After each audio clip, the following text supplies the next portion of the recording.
You talk about healing, getting indications of past lives so that you can heal. Did you have that? I want to hear about that process, but also did you have that with your father? Did you see past lifetimes that you had with him specifically?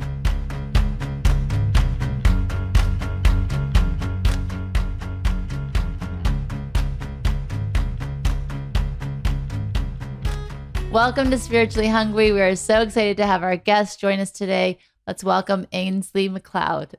Thank you very much. Great to be here. We're so happy to have you. You are the author of a few books. We've read through some of them. I think that what I found so much of what you said interesting, but I think what made me take pause is how in your first book, I'll hold it up for our listeners and viewers, the instruction, living the life your soul intended. The opening chapter, you talk about your life, and it seems very different than the one that you're leading now. So I thought that was really interesting because and I want you to go through the different levels of soul and the types of souls, but often one thinks that if a person ends up living a really purpose-filled life or a spiritual life or a life of very clear, specific purpose of helping other people, the way that you talk about your life before you found this seems quite different. So can you talk about that and how you kind of went from that first phase of your life into what you're doing today? Yeah, that's a good question because it does seem like it feels like I had two different lives. You know, there was really the life before I had a kind of, like opening to spirit and sort of really figuring out my purpose. Not that I wasn't purpose driven before that, but so I grew up in Scotland. I was an artist I went to art school. I became an art director and then became an illustrator, cartoon illustrator. So I did that for about 20 years. And then I got to a point where I was just sort of burned out doing that kind of work.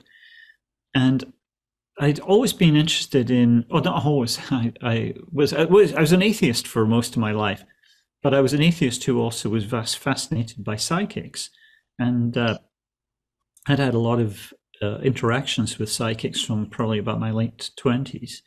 I first went to see a psychic to debunk her and came out with my hair standing on end and going, "How the heck did she know all of that?" So it sort of really opened my eyes to that sort of potential.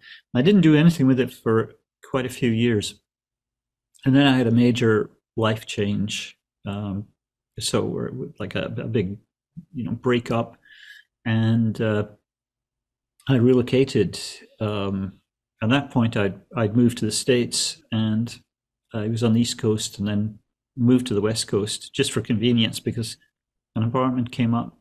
And the interesting thing was it turned out to be fulfilling a prophecy from a psychic from about a decade before.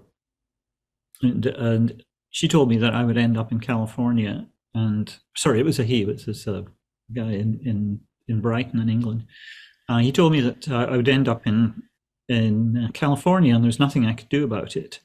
And I I never thought about fulfilling the prophecy or making it work. And just suddenly on the first night there, I actually meditated for the first time in years. I've been just living a very stressful life. And I had this moment where this guy's voice came to me. It didn't feel like it was in my head. It felt like it was in the room. Just that thing about you're going to end up in California. There's nothing you can do about it. And it sort of woke me out of my slumber. The next day, I bought a pile of spiritual books, and what I was trying to do is figure out how could a psychic know that, with no effort on my part, that or not deliberately trying to make this thing work, that I ended up there, and that got me onto the path. And then I had a couple of more epiphanies. And one where I ran into my deceased uncle. I talk about this in the book. It was that was really the biggest thing that got me on the path. I was in Hawaii on a trip, and And I'd heard from many psychics, actually, I think about 4 psychics had actually named my uncle. And the skeptic in me was going, yeah, everybody's got an Uncle John. But he showed up in a bookstore, and just, I mean, he was there for about a second. He'd been dead for a good 10 years, I think. And he was just about 18 inches away from me, very clear, like real, but just there and gone. But with a longer message about working together. So that was what got me started on the path of doing psychic work, was just kind of going, okay, you want to talk to me? Let's talk. So, yeah, so basically I went from being this atheist, kind of complete non-believer, kind of bumbling through life a little bit, to suddenly having this, epiphany, and like a complete shift. And, I've gone from being an atheist to somebody who talks to the spirit world every day. And were you frightened when you had the first encounter with a spirit? No. You were not? No, not at all. No, it didn't feel frightening whatsoever. I mean, when I ran into my uncle, it was just like, oh, right. Oh, this is cool. So when I first started working with spirit guides, no, I can't say there was ever any fear came up. There was a lot of frustration because, I'd been told I was psychic for years before I had that epiphany, and I never felt it. I mean, I used to go and see this psychic lady in London, and she would always tell me how psychic I was, and I would always just say, well, if I was psychic, I wouldn't be paying you, I'd be doing it myself. And we'd have a joke about that. But and another weird thing was that psychics would tell me that you're psychic. I mean, even in public places. I had a lady in Gatwick Airport. She was telling me, I'm psychic, and my spirit guides are telling me that you need to be doing psychic work. And her husband is sitting beside her, completely mortified and disparaging. He kept going, oh, I'm sorry about the mumbo jumbo. Sorry about my wife. I'm going, no, it's cool. This is fascinating. Literally, I was approached twice in London pubs with the same sort of message. I was just very slow in doing anything about it. I just really didn't know how to begin. And it was just finally I was living a more tranquil life at the point that, when I went to Hawaii, at the time I was living in a houseboat in Sausalito, in California, and it was very quiet. And it was the first time in my life that I'd had really any peace. Everything throughout my life had been very high energy, and always dealing with drama and stuff. And, yeah, I read about some of that in the book. Yeah. It was almost like crazy. I mean, when I look back on it, it was just like, oh my God, no wonder I couldn't access my psychic because ability. it's so extreme, being an atheist, and then some of the choices you made, in your own words in your book, about the partners that you chose, and like it was like choosing chaos almost. Do you think that was a subconscious way to avoid your calling in a way? I think I certainly was resistant to going within. I'd been a very introspective child, and I somewhere along the line I picked up a sort of message that there was something wrong with that. A lot of people saying, "Oh, you need to get out of yourself," and I thought, and I was always criticized for being too sensitive. And I grew up with an angry, narcissistic, alcoholic father. And I think one of the things I've noticed this in people who are kind of overtly psychic or doing that kind of work, is often having chaos in the family of origin and going within, so that allows you to develop the connection with the spirit world. But then after that, I kept marrying my father. It's what I knew. Honestly, it sounds crazy, but it was my normal. It was just being abused. So basically, that was just what I was used to. You talk about healing, getting indications of past lives so that you can heal. Did you have that? Oh, I want to hear about that process, but also did you have that with your father? Did you see past lifetimes that you had with him specifically? That's a really good question. I've never looked at a past life with my dad or any of his past lives. I think that's really good. Well, that's one for me to. It's a funny thing that when I first started talking to the spirit world, I spent actually 3 years talking to my spirit guides. My uncle, he very quickly passed me on to spirit guides that I work with now, and I spent 3 years practicing and talking to them, and every available moment I was asking questions about history, geography, checking out things online. To a point where the spirit world is kind of going, are you ever going to get out and do something with this? I was kind of like, I think it was just, my concern was more like a fear that I would screw something up, like give somebody bum information and it would, the next thing I'm responsible for some tragedy. So I had to do some past life work around that myself. In fact, I had to do quite a lot of past life work to be able to do what I do. I mean, for example, I had past life where I was judged and executed, and that sort of thing doesn't have to be exactly that, but where judgment leads to death, could be for the color of your skin, for a court of law or whatever. It creates a fear of, or death-related fear of judgment. My spirit guides would call that a phobia, just because it's specifically death-related. And how it showed up for me was extreme fear around public speaking. And I mean, I literally went 30 years without talking in public. I mean, I'd had to bail out of so many meetings, and sometimes I couldn't even talk to one person. It was debilitating, and I had tried everything. Hypnotism, and well, when I say tried everything, one thing I hadn't tried was past life work. And so when I was writing my first book, my spirit guides took me aside and said, you can't write a book and then not talk about it. I was actually praying for failure. I was kind of hoping it wouldn't sell. I wouldn't have to do interviews and that sort of thing. And I was realizing myself, yeah, this is a little bit messed up. So I had to work through some fears like that, and that really has allowed me.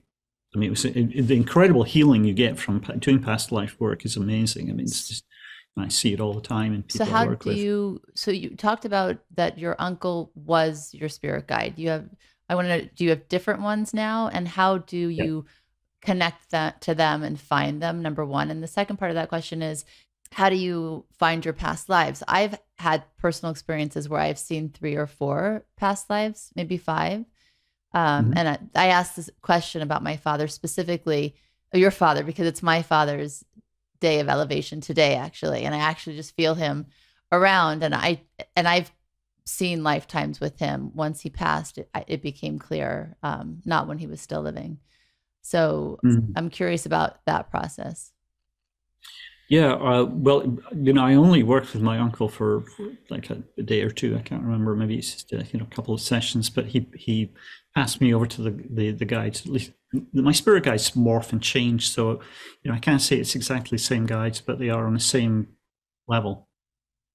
And I just developed a method for working with them, and in fact, it wasn't even clear to begin with what would be the method. Would I be clairaudient, clairvoyant, or whatever? So we kind of cycled through all the different clairs to figure out what worked best, and really settled on it's a more sort of clairaudient kind of thing. It's not like a voice in the ear kind of thing, but it's certainly, and it's super hard to explain. But I get whole sentences, and in that moment, there's nothing else in my head, So, and what I worked on with my spirit guides was, developing like a vocabulary, and so, they don't have to give me 1,000 words every time to explain something that's maybe a common thing that people are dealing with. So we have code words and expressions and things that I know exactly what they mean when they bring up a certain word. Like, for example, if my spirit guides just suddenly throw out the word beauty, I know exactly what that means. That means that somebody has had a past life, probably of imprisonment or enslavement, or maybe down a mine or something, where they were denied natural beauty or color or whatever. And in this life, they're going to have a heightened appreciation of natural beauty, often a heightened appreciation of flowers and plants, and sometimes just having nice clothes, nice color on the walls, that sort of thing. It's just karmically balancing the effect of one life against another. So you denied it in one life, and then the karmic pendulum swings, and you really want to have color and nature and so on. So if that word comes to you, then that's what that means for whoever you're sitting with, or so your spirit guides speak to you, or do you need that person's spirit guides to come? Do they come to you as well? It's a good question, because the people ask me that quite a lot, and my spirit guides just say, "Look, don't worry about it.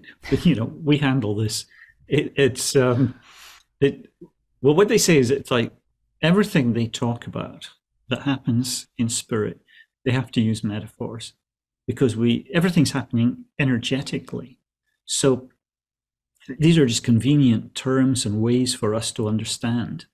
So they say the simplest way of understanding it is that my spirit guides talk to your spirit guides, and figure out whatever needs to be done. So I'm not talking to somebody else's spirit guides. I'm talking to mine, and that's, like I say, we've got a kind of language that we speak. Mostly it's just straightforward, and mostly, like I said, it was in full sentences. But there are these common things that come up, so we have little expressions, and it saves me sitting around for 5 minutes channeling something when I know exactly what their meaning. So I want to let Michael ask a question. I have one more question on this, in this vein. I heard you say that just because something is spirited doesn't mean they're spiritual. So how can you identify if a energy that's coming to you or a guide is positive or negative? And have you ever had to push somebody, something away because it wasn't a positive force? Yeah. I was quite embarrassed about it, because I had been working with my spirit guides for a while. I mean, it was months, not years. And one time I got this. What I learned later was a mischievous astral plane entity. You can't be hurt by, those in spirit. People can be freaked out by it, but they don't have the power to hurt you, and but they can really mess with you.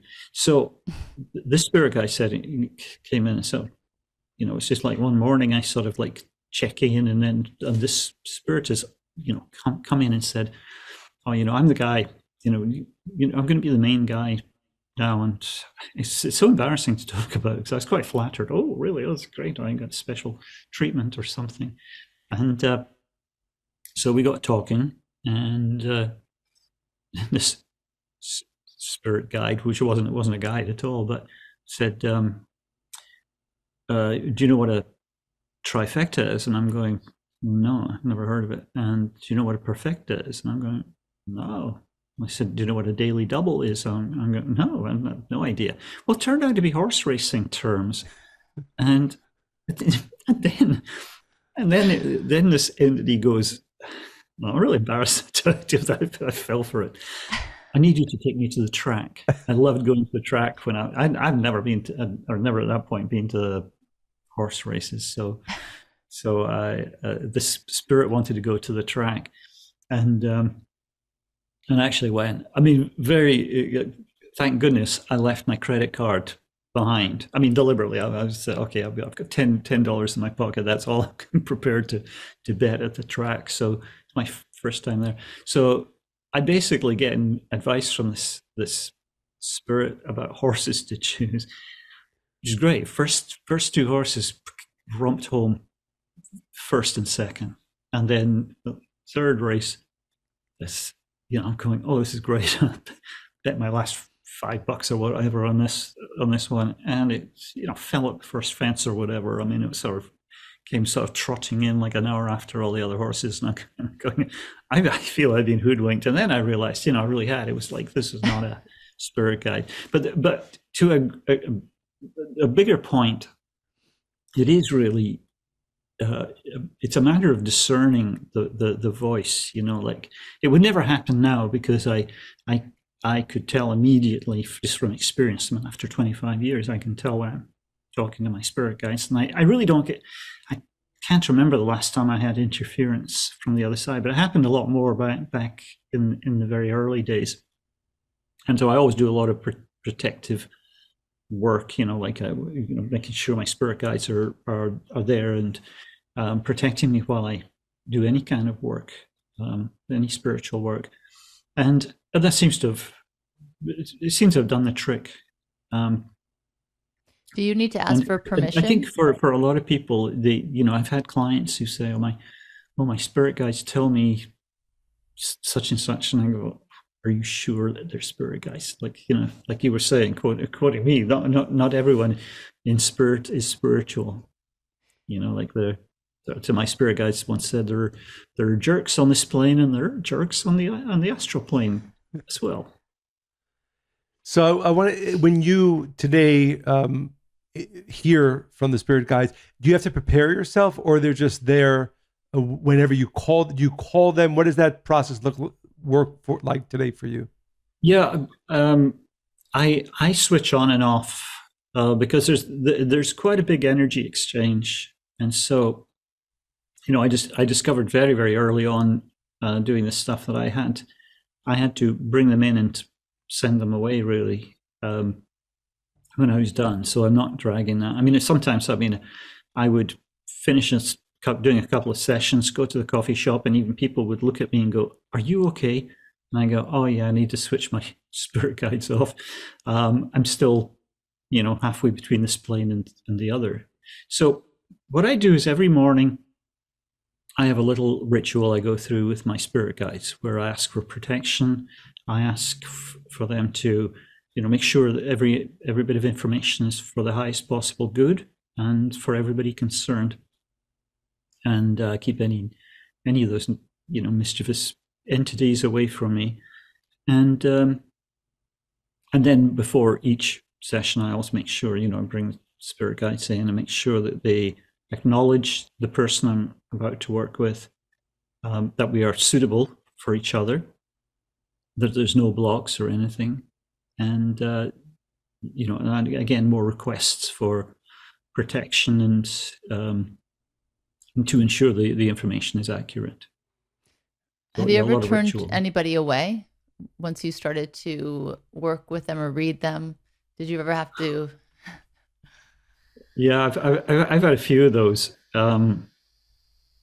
Not a lot. I have to say, 99.9% of the time, everything just goes great, and it's wonderful. But yeah, I've had a few people. I had somebody who oh my God, it sounds terrible, but she was very, very whiny, and every time I answered a question, she's like, "Yeah, but that's not what I wanted to know. I wanted to know this." It was like this moving goalpost. And eventually, I was 55 minutes into a 60-minute session, and I just went, "You know what? That's it. I'm giving you your money back. Don't ever call me again." It was just like, oh my God. And I've had a few people I've had to slap down, basically, no, you are not going to get the chance to work with me again, so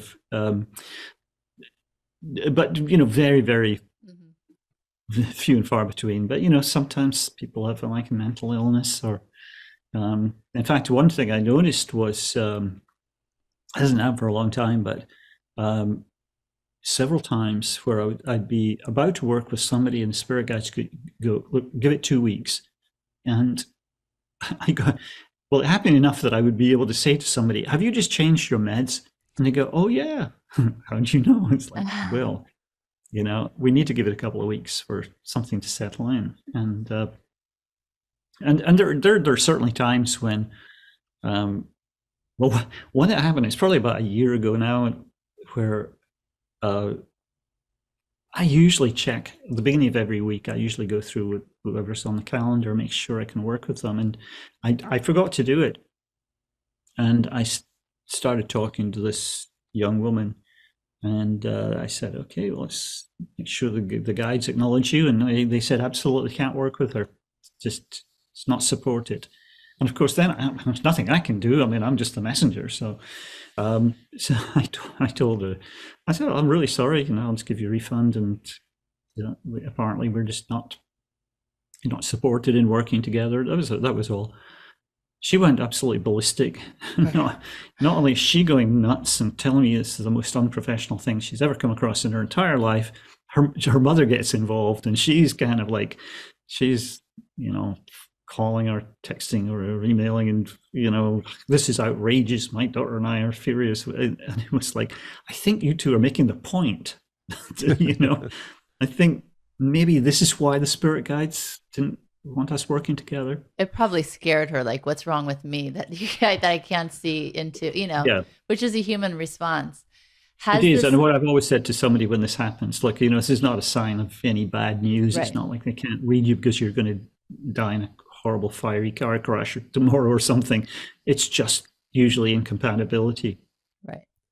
One of the really interesting things in reading your book is that we study Kabbalah and ancient spiritual wisdom, is that so much of what you write about, it correlates to a lot of what we've studied. So I wonder maybe if you can share with our listeners the idea that you write that most of the souls are between 5,000 to 6,000 years old, and maybe the chronology of that starting from 55,000 years ago till why souls as we know them individually really began around 5,000 to 6,000 years ago. Yes. So we humans got this this kind of upgraded soul, if you like, en masse. I mean, all of us about 55,000 years ago, and that's what really put us on it was a slow trajectory. I mean, we were just bumbling along. It was like we were growing up until that point, but we didn't have the kind of souls that we have now. But 55,000 years ago, we get these souls, and then we gradually start to become, a hockey stick graph of progress. We become the creatures of reason and creativity that we are now. And for most of us, we've been for old souls, to get through how many. Usually, a soul will want to get through something. The average would be like 110 or 120 lifetimes to get all the experience that you want. It's actually quite hard to really get an accurate number because the spirit guides would not generally count a life where you died a month old or something. So much infant mortality in the past that at what point do you start considering it an incarnation? So it could be a lot more than 120, but these would be short lives that never really got the chance to go anywhere. So it might be a lot more, but it will usually take you about somewhere between 5,000, 6,000, 7,000 years to get from life number one to wherever you need to end. So most old souls on the planet, I mean, the oldest old souls probably would, could have been here for about 7,000 years. But that's amazing because it does take you from Stone Age right through to, the modern world that we live in. Right. But one of the things that came with this soul, the level of soul that we got, they could call it stage 3 soul, is that it did give us more individuality, and there's some benefits and some downsides to that as well. We lost a little bit of our connection to one another, but also what we recognized then was that we had different soul types. We had different personalities. And this was something that was actually more clear, a few thousand years ago than it would be in the modern world. Because it's what really helped to make these more tribal type lives successful, was that everybody had a purpose. The leaders were there to lead. I'm a creator type. People like me were busy cave painting and doing creative stuff back then. thinkers were the storytellers or the tribal intellectuals and so on. So there's all these soul types, these personality types that are developed over lifetimes, and you'll see it in people now. In fact, I just did a Q&A in our membership program, and somebody asked about this, and you'll see themes going from this life to others. I mean, it'll be things like somebody comes into this life to be a doctor. Well, they might well choose a family of doctors to come into, because they'll get the encouragement, or maybe even expectation that they'll go into medicine. But when I look at the past lives, I'll find multiple lives going back as healers. Last life might have been an acupuncturist. The one before that, maybe an herbalist, and maybe a surgeon before that. But you get these themes, and especially the older the soul gets, the more it does tend to follow these themes. Younger souls tend to just jump all over the place just for any experience, but the older soul goes, well, I'm on this track where I'm really learning about healing and helping others. I had a weird one the other day where I was talking to somebody. I was telling her about a past life where she'd been a roofer and fell, and typical thing would be, well, it's going to be a fear of heights there, but she actually laughed and said, "You won't believe this, but every male in my family is a roofer." Now, I mean, that one is just plain weird, but I don't think it's a coincidence either. You explained the idea of a life plan, right? That our soul, maybe you could share with our listeners, before it comes into this world, literally maps out the life that it needs to have or is meant to have. We all come in with a life plan. The thing about the life plan is that it's not carved in stone, and it's not massively detailed. It's a broad outline for the life. So it includes things like your location, place of your birth, maybe places you want to visit, people you want to interact with, experiences that you want to have, fears that you want to overcome, and maybe challenges that you set up. It can be work that you want to have, and the soul will choose appropriate talents and abilities from past lives as well, and an appropriate personality.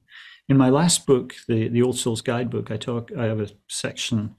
It's about climbing Mount Everest in flip-flops, and the point being that you wouldn't climb Mount Everest in flip-flops. You would use proper climbing gear, and the same thing applies to the personality that you choose for this life. You choose one that's going to be appropriate for the experiences that you want to have.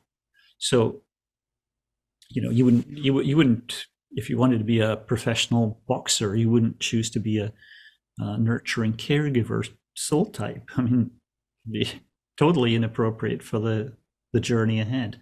So all of that sort of thing is chosen. Entire personality is chosen, and that's one of the things I love looking at. I took a moment to look at both of you and get some sense of what you're about. If you're interested. Sure, absolutely. Absolutely. I had a feeling you were going to do that, actually. I got to tell you, this is something that fascinates me, is that when my last book, the Old Soul's Guidebook, came out, I did something like, there must have been about 40 or 50 podcast interviews, over like maybe a year or something. And I would do just little mini readings, just to check in 10 minutes before with the spirit guides. And what I found was that every single podcaster, and it includes you two, is working through a past life fear of rejection. And this comes from maybe dying alone or being abandoned by a mom or something in a past life. And it creates for old souls often a feeling of being a little bit on the outside looking in, like not fully fitting into the mainstream. But there are three ways actually to heal the fear. One is to do the past life work. Second way would be to belong. If you can belong and not get rejected, that's great. But the what I would call the elevated way to do this is to unite others, and that's what as podcasters you're doing. You're bringing people in to make them feel like they belong. It's like creating your own family. It's like being a Pied Piper in a way. And so I was delighted to find that both of you are working on that. Another thing that is very interesting is that you both are very similar in terms of your personality, but the elements are in slightly different order. But you're two very strong-minded people. You're also both very intellectually centered as well. I would imagine that you both have a tendency to overthink things. Would that be right? Yes. So, yes, certainly. So far, you're on the Think about money. that. Don't overthink the answer to that question. No, So the answer is yes. I think we work on not overthinking, but yes. So yes, it's something to, well, because part of the journey for you both is to learn to really use your intuition. So it is something you have to make sure that you get over. You know, like it's easier just with time and experience. You know, when you have, you know, the evidence to see that, you know, there's times that I wish I'd listened to my intuition. There's times I did, and I'm so glad I did. All these things build confidence in your intuition and start to get over that tendency to think, oh, it's probably just my imagination, or, you know, did I really get that right? Interestingly, you're both at the same soul age. There are 10 soul ages. You two are both 80% into level 9. I was, you know, I read the ages, and I read how you should meditate, and then of course we're always in a rush doing many things. I figured we were a 9. And then there's 10. Can you just explain for our listeners? I went through it. I thought it was really interesting. Briefly, you know, each kind of stage, and then there's a positive and a negative to each one, right? Yeah, absolutely. Well, I mean, from stages 1 to 5, you're a young soul, and gradually learning to be what it's like to be a human in the world. And by the time you get to level 5, you're pushing outward. And, you know, like talking of the negative and positive, the positive aspect of being a level 5 soul is supposed to be exploration and really learning about the world and, you know, broadening your horizons and so on. But it slips into exploitation, which is why you get things like well, the world the way it is, you know, or, you know, imperialism and all that sort of thing. Older souls, there's a flip at the end of level 5 where you go from an outward focus to an inward focus. So it's more introspective. And that's one of the signs of being an older soul. And by the time you get up to level 9, where you guys are, well, you're at the end of level 9. So there's certain things that every level 9 soul would have. And one of them is you want your life to have meaning. It has to have a sense of strong purpose. And almost always that meaning comes from helping others in some way. And you're both exactly the same point. This is where, you know, everybody at this point has to work through that fear of rejection. So that's it's kind of a shared experience that you would have. And sometimes when you have couples coming together to work on that, you form a very solid bond, because obviously you don't want to be rejected and you don't want to reject your partner. So you want to make, you know, you want both to feel very safe in the relationship. And, you know, trust can be a part of that. It's also very much related to the heart chakra and learning really to feel safe to open up and love and be loved. There's also at this elevated point that you're at, you know, you're down to the wire, you've got a few lifetimes ahead of you, not much. You know, you want to get it right. You want to be doing the right thing. You don't want to waste a life. It's got to feel like there's a higher purpose. Both of you have what's called a desire for immortality, which doesn't mean you want to live forever, but it means you want to leave a legacy or create a ripple effect. Most commonly, what people do is write a book. That's, you know, I think 9 times out of 10, that's the way people express that. But there's loads of other ways to do it. As long as you're, you know, influencing people way beyond this moment, you know, maybe even beyond your time here. That's why books are such a common way of expressing this. Interestingly, you both have a leader influence in your soul types. You're both spiritualists, spiritual soul types. This will give you an interest in spirituality. And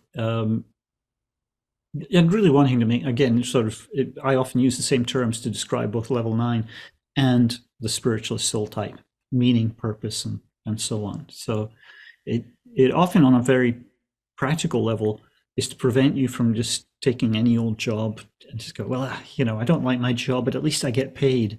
That never works for souls of your age, because so much more of that sense, like, I'm here for a purpose, and I got to be making a difference. Also, you don't want to waste time. Well, that actually shows up. Let me just refer to my notes here. So you both have the same elements, but they are in a very different order. So both of you are very, very intellectually centered. Both of you should be generally note takers. You need to write things down to process.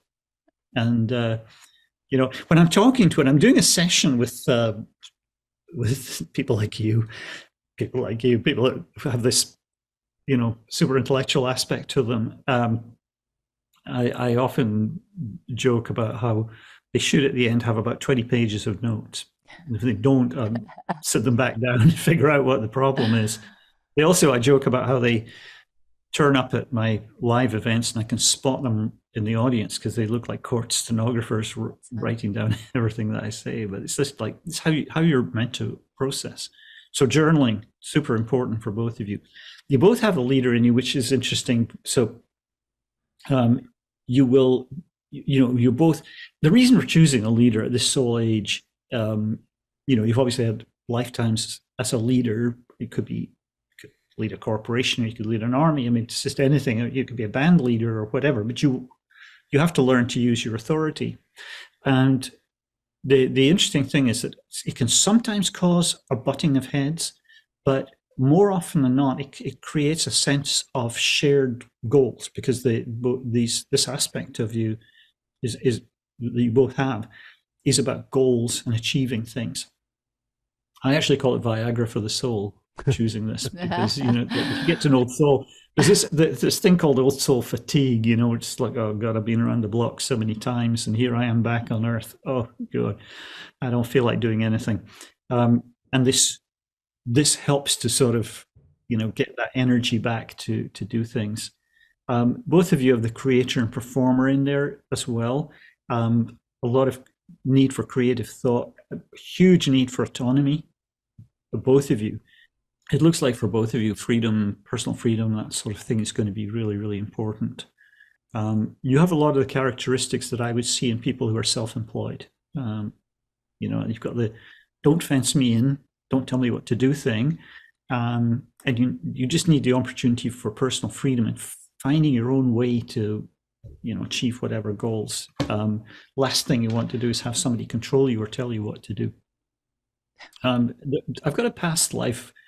I have a past life for both of you.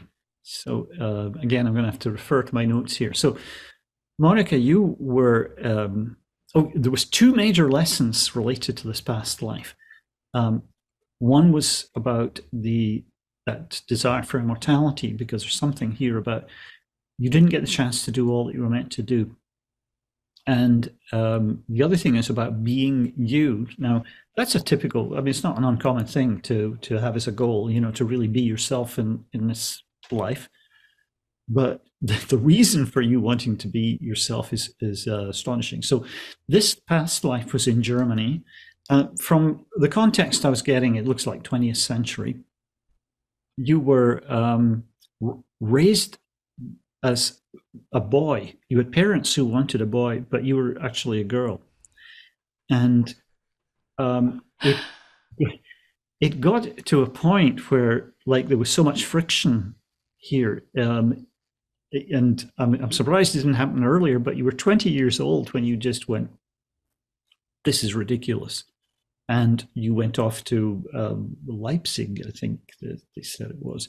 You went, so anyway, I don't know where you started off, but so you went somewhere else in that sort of part of Europe, but really reinvented yourself back as the person that you were really meant to be. So you ended up in a lab. You were you had a research position in a lab. one of the things that you encountered was that your efforts, things that you were responsible for developing or creating, was actually stolen by men, or or guys took credit for something that you as a woman had done. And so that's going to give you, I would have thought, in this life, some pretty strong, strong feminist part to you as well. And along with that is this need for I would imagine, like, wanting credit where credit's due as well. Let me see if there's anything else to that life as well. Oh yeah, they described you as very competitive and arrogant in that past life, and then they used the word prickly. Which they said word? You had no, Prickly. They said you were prickly and you had no real friends. So how that's going to show up in this life, because there's, again, this karmic pendulum swinging. You're going to be more through that performer in your soul types, probably more of a people person, and more a little bit more perhaps diplomatic and gentler in how you approach people. I don't know if any of that makes sense, but no, it's interesting. I have a question. Did my spirit guides come and tell you this? Or well, I just picked this up for my spirit guides told me. So it's, yeah, basically everything you said are things that I have felt for sure. Always, like I always said when I was little, I felt like I didn't quite belong, and I remember feeling like a prop almost, like I wasn't really seen. And I've spoken to my parents about this, and I showed them home videos. I'm like, look how you're, like, I can see it physically, but I remember how it felt. But as a baby, which sounds, probably a lot of what we're saying might sound different to some people, but I do remember that feeling. And also the, it's interesting because we talk about ego a lot and being humble, but that feeling of like, give credit where credit's due, I understand that too, because it has happened even in this lifetime where, people want to make me small or quiet. And I have a real kind of averse reaction to that. I mean, absolutely. Well, that could be, a very good reason for choosing to have that leader influence in your soul types as well, because, you don't want to be kind of victimized by anybody. You do want to learn to stand up for yourself. You're learning to be an empowered person when you choose something like that. Mm-hmm. I can give you, Michael, a past life as well. Well, you enjoyed mine, didn't you? Yes, I see that smile on your face. Did it sound accurate to you? The one thing about Monica is that it's interesting was she's one of 3 sisters, and her dad was always vocal about the fact that he wanted sons. I mean, especially if I'm the middle one. The third one, he already painted the room dark hunter green carpet, and they wouldn't find out the sex of the baby, and then out came Jessica, and you see these sort of themes and these weird quirks and things. You're always, the question is, why would you choose to come into that family? Mm-hmm. And it might even be because a lot of the times you choose a family of origin, you choose your parents and they choose you on a soul level, and it's often for these important lessons or opportunities to work through things. So because, based on the past life, you're here to really learn to be you. This gives you something to push against. Mm-hmm. Let's say your dad wanted you to be, maybe do boy things or whatever. I'm not saying that happened, but if it had been something like that, then it gives you that opportunity to use that as a springboard and go, no, I'm going to be, who I am. Yeah, I absolutely believe that fully. It's definitely like that blueprint, right? That plan that we agreed to.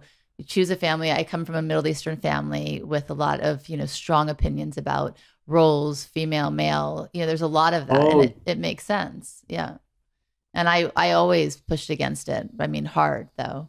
I was super clear of what I did not want to be, So a lot of really everything you said is are things that I've thought about that absolutely are true. So if you didn't have that leader in your soul types, it would be so easy just to sort of acquiesce or go into that people pleasing mode or whatever that he's probably learned from previous lifetimes.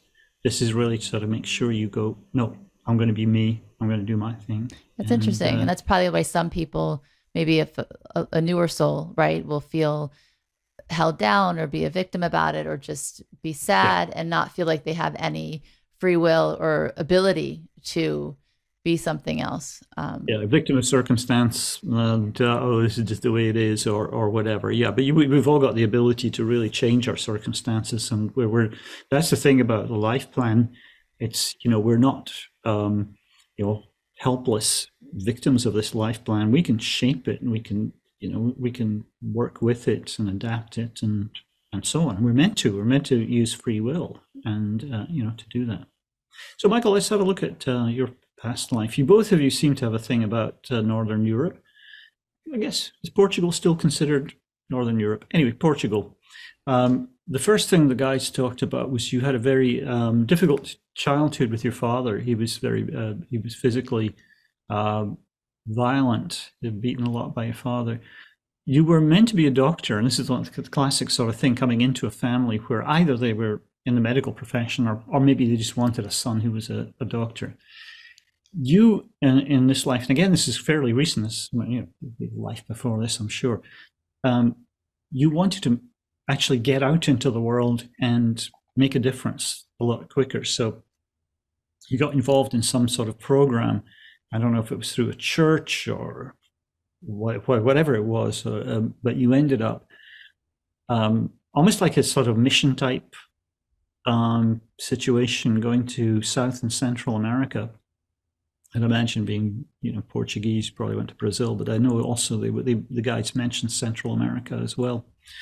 You wanted to really help people, but you felt in that life that you wanted to do it more through a mission of exploration rather than a mission of examination, which you're doing in this life. And the two look very similar. They make you a permanent learner. You want to learn and grow, but the difference is that examination is about it's more cerebral, intellectual growth.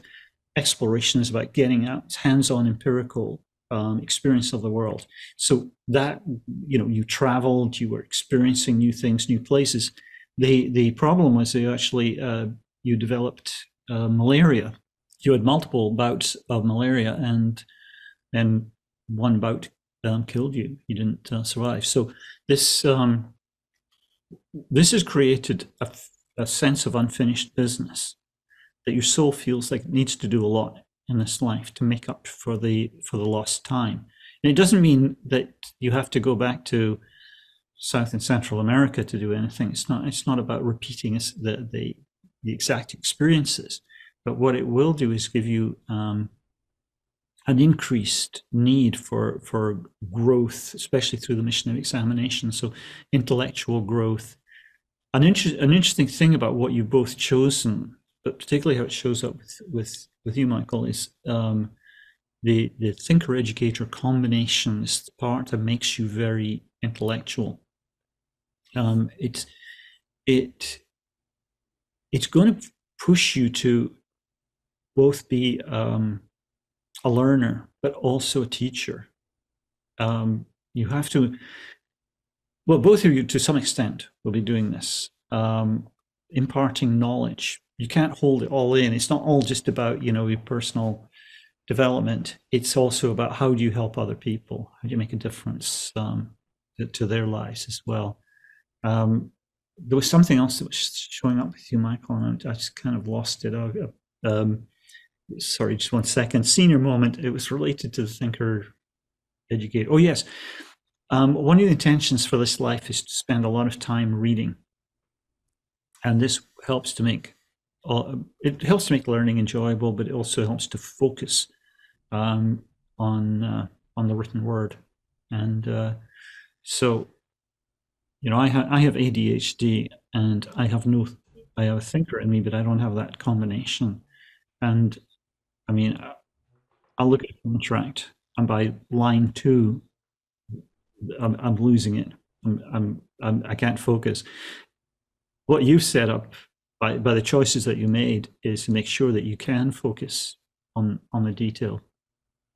And you see it a lot in lawyers, scientists, academics, anybody who's really sort of using, much more the sort of left side of the brain, if you like. But interestingly, you both have a very creative aspect to you. And part of how that shows up is a need for making your own decisions, using creative thought. And I know it's a really weird one, and it doesn't show up 100% of the time.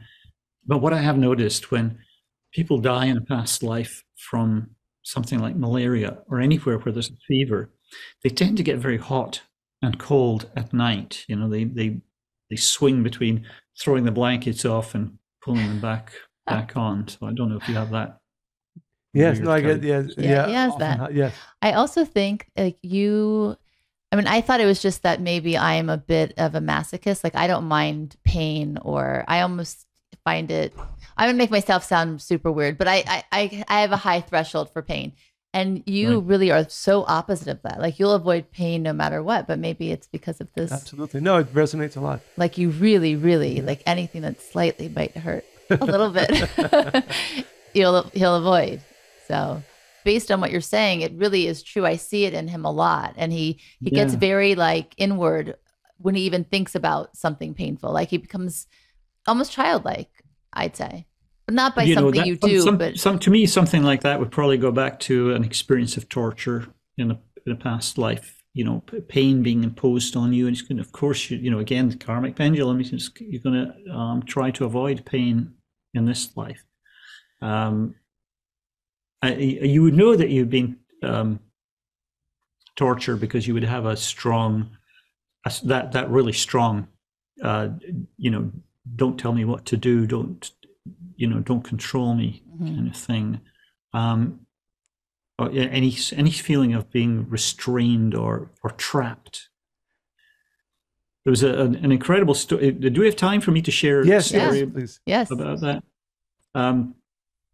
I was working with a guy. Actually, he had shared his experience with somebody who turned out to be a client of mine, and my client said, it sounds like a past life issue. And how about I'll buy you a session with this MacLeod guy over in Seattle. This person is over in Europe, and so I spoke to him, and his issue was that he was suicidal in his sleep. He would sleepwalk, but he wouldn't just sleepwalk. He would throw himself out of windows. Wow! And he had. He had ended up. He's talking about ending up in a neighbor's yard. He had broken legs, arms. He had to tie himself down at night. Wow. And he's for business reasons, he'd have to sometimes travel or be on call, and very, very difficult, very challenging, and very frightening. Obviously, to sort of wake up and find yourself with a broken leg, like 2 floors down. So he didn't want to do. He wasn't open to doing the work in normal sessions. So I just said to him, look, how about we just break this into 5-10 minute sessions, because it's really not going to take me more than 10 minutes to figure out what happened here. And if there's nothing else you want to know, then why don't you just go away, then give me a call, in a few weeks, and we'll just do it in 10-minute increments. So what I found was that he had been tortured in a past life. He was a partisan in Norway during World War II. He had been arrested by the Gestapo, and he was in a situation where he was tied down in a chair and being tortured, but in front of him was a window. And all the soul could think about was, if I could just break free for a couple of seconds, I could just throw myself out the window and end it all. And so I told him that, and said, off you go, and give me a call back and tell me how it's going. So now at this point, he had tried everything. I mean, it's very common with past life work, you know, that people have, you know, big breakthroughs when they've tried everything. They've had exploratory surgery, you know, they've done everything they thought, and this thing works.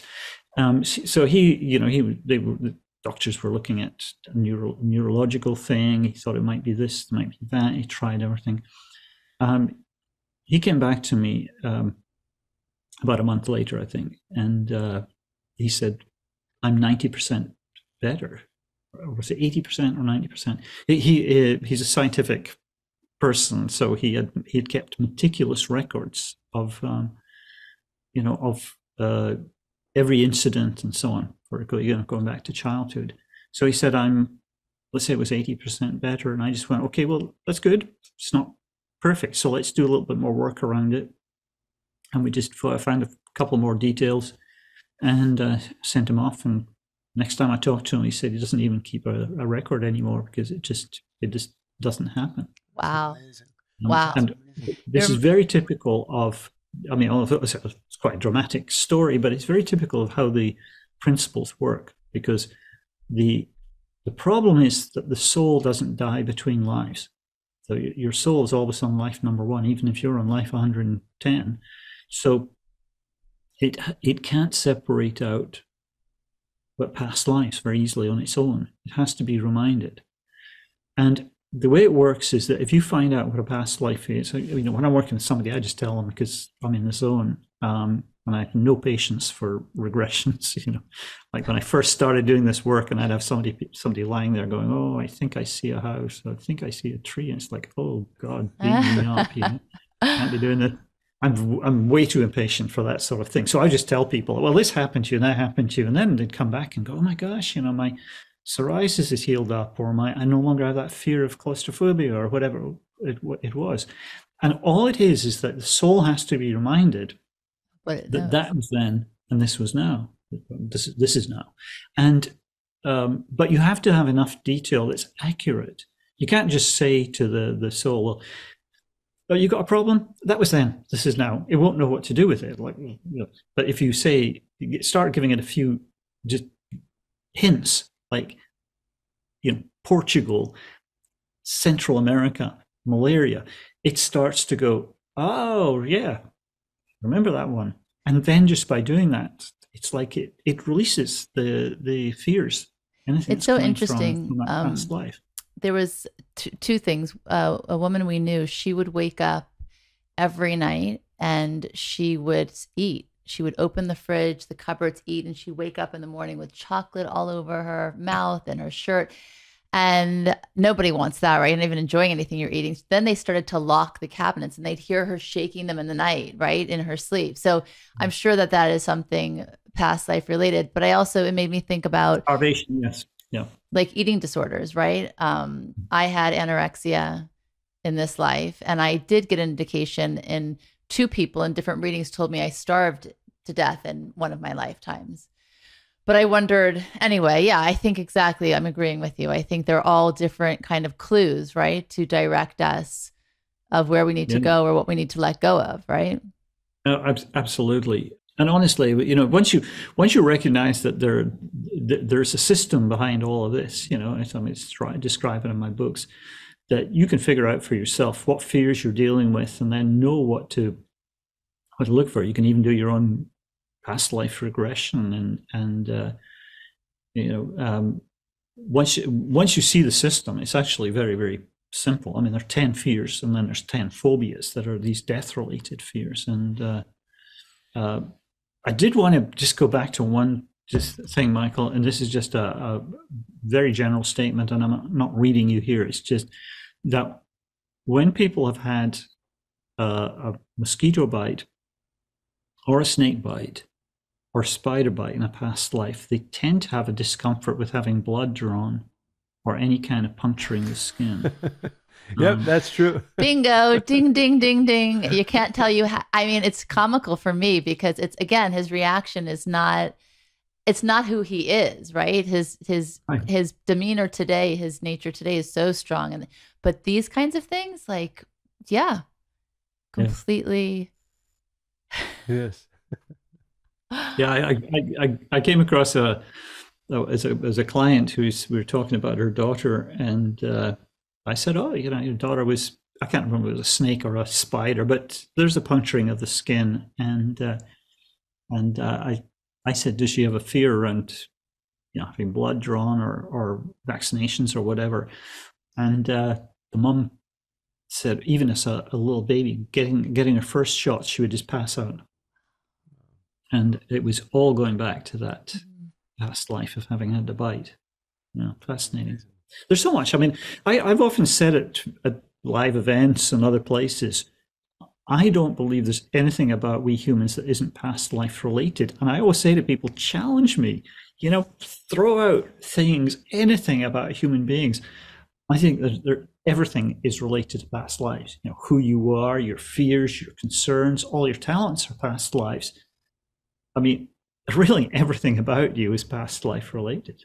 Especially when you come across people that just hate you, or you don't like, you have like an aversion to them right away, or, and it's based on nothing, you know, in this life, right? There's no history, there's no experience, or you were fine and then suddenly they hate you. Like, what happened? And I think it's all, I mean, again, I've seen different lifetimes with that too, with specific people. Well, one notable one.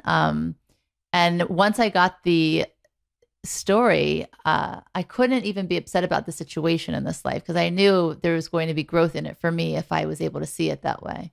Oh yeah, yeah, absolutely. And you know, we encounter so many people for lessons. You know, the spirit world is working all the time to make sure we meet people, to maybe support us on our journey, or to work on something together.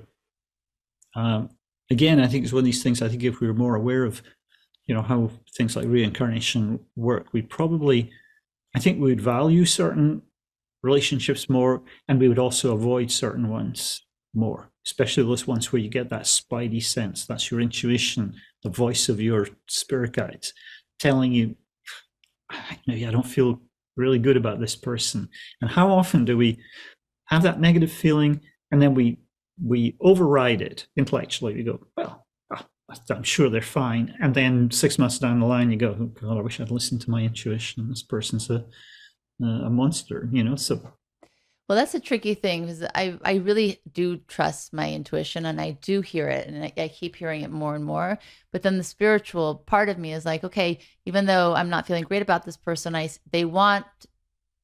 seem like they want to improve or they want to connect. So I'm going to be kind. It's just it's an interesting where you're kind, but yet you need to protect yourself to say, okay, there's only so far I want to let them get in. But I want to ask you this one question. How would one go about raising that intuition? Like for me, sometimes I test it. I'll go in a room and I'll say, okay, where would this be? And I'll see what guides me, and I'll get that. Other times I'll hear, it's like a thought, but it's not coming from my brain. It's coming from like behind my ear. I can't explain it. It's like not in my body. It just comes from there. And I know that that's intuition, because it's always come true, those things. So I know when it's me or when it's something else, but how can I invite more of that? Well, one of the first things really for anybody to do is meditate. I mean, you know, getting into an altered state is a really big thing. You know, I've talked about this a lot, about how we live in such a crazy world. You know, it's kind of noisy, it's hectic. And, you know, the classic thing is that people complain to me they can't hear their spirit guides when they've spent all day, you know, commuting, working, TV on, and so on. And they're, you know, for me, when I first started, you know, the whole thing I talked about at the beginning, when I first worked with my spirit guides, the key was tranquility. The first thing when I heard that psychic's voice in the room, it was like in a quiet apartment. And I just arrived like a few hours before. And it was a feeling of like, oh, I need to meditate. I'm really stressed out. And finally I have the peace and quiet. And then everything sort of started opening up. And then being in a very tranquil environment with a houseboat, that was very, very helpful as well. Mm-hmm. It wouldn't have been so easy if I was still living in the center of London as I did, or the center of New York, just because you've got a lot of noise, distraction, and so on. I was actually fortunate that I don't even know why I did it, but I mean, when I was about 30, I guess, I learned to meditate. I went to a weekend seminar class, and it forced me, because I was super wired. I mean, I was like, like very kind of nervy and full on, and my life was like absolutely crazy, like I mean, I never had any sort of downtime. And so I found that having the quiet, learning to meditate and being forced to do it by doing the class, and then applying that to the communication with spirit guides, like always doing a meditation, and then I bring them in first, but then afterwards I go, okay, like, let's make sure you hear, and here's some questions, and so on. But I mean, I think sometimes people are looking for a little bit of a quicker fix as well. I know with a few clients, but you can't get around it. You need to alter your brain waves. You need to calm the whole system down, and meditation is the absolute key. But we can always do it differently. I mean, you guys with the leader influence in your soul types, you could meditate very well walking on a beach or something. You could go for a hike, and you could be connecting, where it would be a little harder for somebody who doesn't have that aspect in their personality. So not everybody has to sit quietly hoping that they can calm themselves down. Sometimes you need a little bit of distraction, even doing a meditation with music. And when it comes to past lives, and this is really a big deal, often past lives of with things like rape or sexual abuse, they create a fear of intimacy, and that's a heart chakra issue. And then how that blocks you from getting deeper is that you want to go into that sort of deeper place, so you can connect with your guides. But what happens is you're trying to go down there deep, and the soul, or the fear, is telling the soul, hey, it's not safe, so it's pushing you back up to the surface. So years ago, I was doing a week-long workshop in Canada, and I had the whole plan was to do like we would do something like 12 regressions, and on the first day there was these 2 holdouts. Everyone's having these amazing experiences and sharing what they're getting, and I realized that I'd kind of, well, I'm not screwed up, but I should have been more aware that what both of them were dealing with was a fear of intimacy. And so the next morning we started, we did the regression to go back and discover the source of the fear of intimacy. And it hit them so hard. One broke down, she's sobbing for like an hour, and the other one ran out and disappeared for an hour. I mean, it was like, and I'm having that moment where I'm going, oh, shit, I mean, is anybody in charge here? Oh God, it's me. I've just lost one of my participants, and the other one is having a complete meltdown. But they were completely freaked out, because all this stuff had come up about sexual abuse, not only in the past life, but in the present life as well. But after working through that one, they were able to do regressions like everybody else.